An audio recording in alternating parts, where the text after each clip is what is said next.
Today we've come to the Lammermuir Hills by White Adder Reservoir, and that's the reservoir just down there. But we're going to go for a walk over the hills, all the way around, and then back round and follow the road around the reservoir. This is White Adder Reservoir. It's a shame it's not better weather. So we're going to take the Herring Road to Lauder.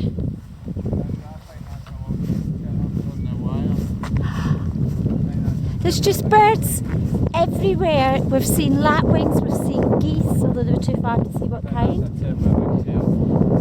Oh, well, before I ask you what's going on, if I can just say you're looking extremely professional today. The addition of 2 new walking poles.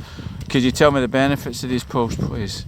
The walking poles are to help going uphill, but mostly downhill, to relieve stress on joints. Not that I've got that, that's what Guy's got, but I want to prevent it as I get older. I don't think we should be talking about my medical conditions, right? That's a private. You of all people should know that's confidential. Anyway, this is the old Herring Road.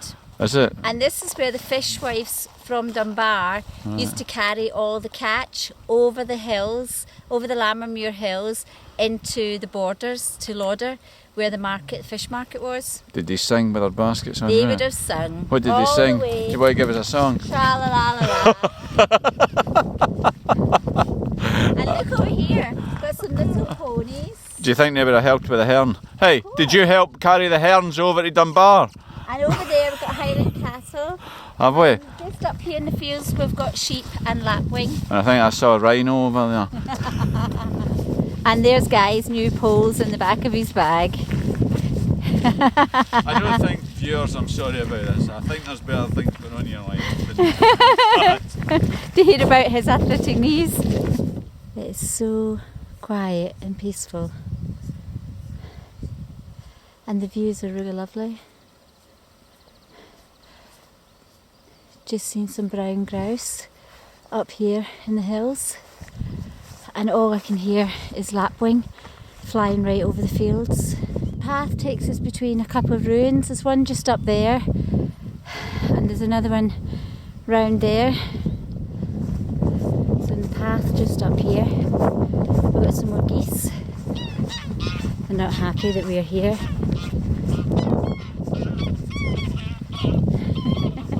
They're really quite big birds. So we've been following the river all the way up.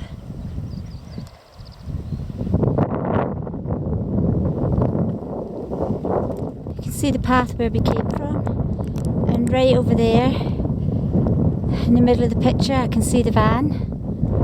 We have just discovered here a trap. They're all over the place. Yeah, and Sandra didn't believe it at the start. However, a stone. Oh, Guy, there's actually something in that trap. It's underneath. Oh my goodness, it's all fur and I don't know what these traps are for. I think it's to stop them getting to the grouse. So we've reached the cairn at the top of the hill, but it is so windy. We're crouched down behind this wall having a cup of tea, and now we're going to make our way back. Here we are, back down at the reservoir. So a couple of miles and we'll be back. Thousands of lapwings everywhere. They're too quick and too far for the camera. Got to this farm and he's got some alpacas here in with the sheep. And round this side we've got a hiring cow sitting down. There's a wee lamb tucked up in his mother. Where's the wee lamb? Oh look, there's a little tiny lamb. We're almost back at the path we took up over the hills. So only about 10 minutes, we'll be back at the van. Here we are, back at the van. That must have been a good 6 miles at least. It'll be good to look at the GPS and find out. Oh, there's a little grouse all crossing the road. How do you get the Scottish now in the Scottish borders. Look at them all.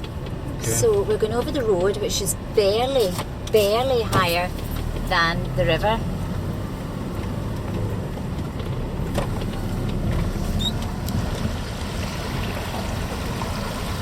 Wow.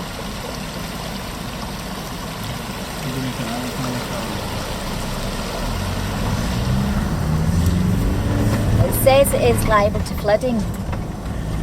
Really? So instead of going back to Edinburgh, as we had planned, we came south to Berwick upon Tweed and staying in this caravan park overlooking the harbour.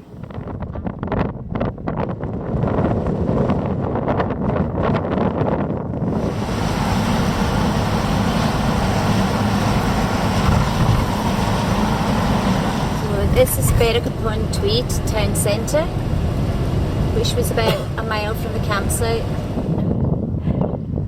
It's a very pretty town.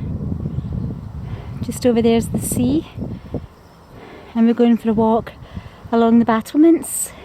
It's turned out to be a beautiful day. All around the town there's the fortress-like structures. It's quite incredible. That building there is the gunpowder house. That's why it's got a secondary wall around it. The tide is right out.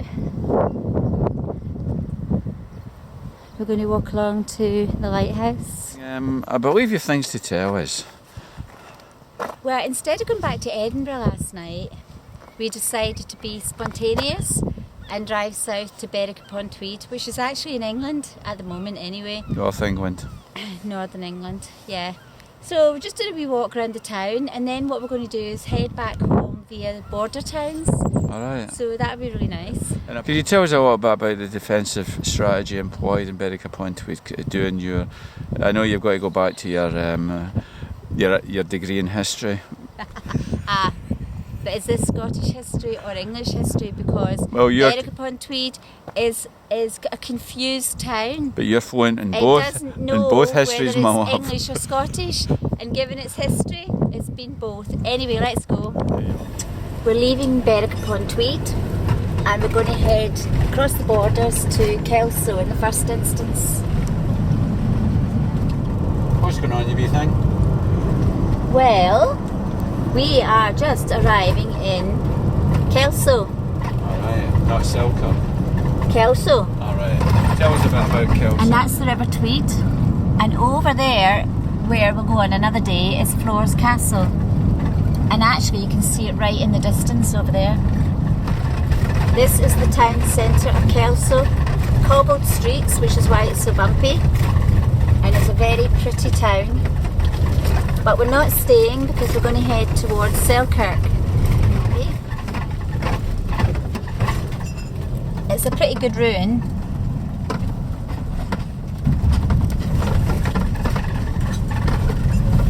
So here we are in Selkirk on a beautiful, beautiful afternoon. Lovely churches, and we're now going to look for a quaint bun shop to have some coffee. This is just outside Selkirk, and they've developed this brilliant walk or cycle path, completely flat, alongside a beautiful river, and the setting is gorgeous. The river is really high at the moment, and I'm sure it actually floods this path at times.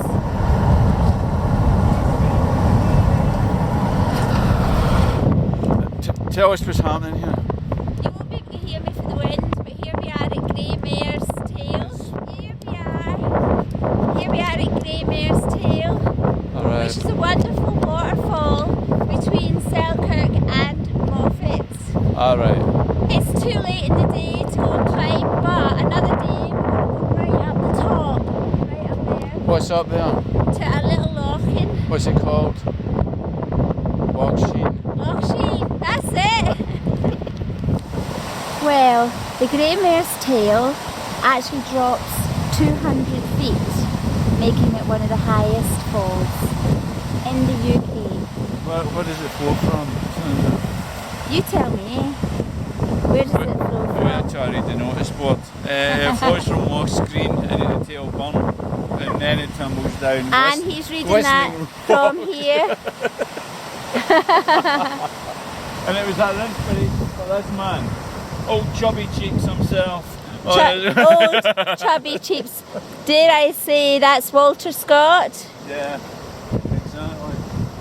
Well, that was a really great stop on our way home. It's been a brilliant weekend. And the borders have just been beautiful.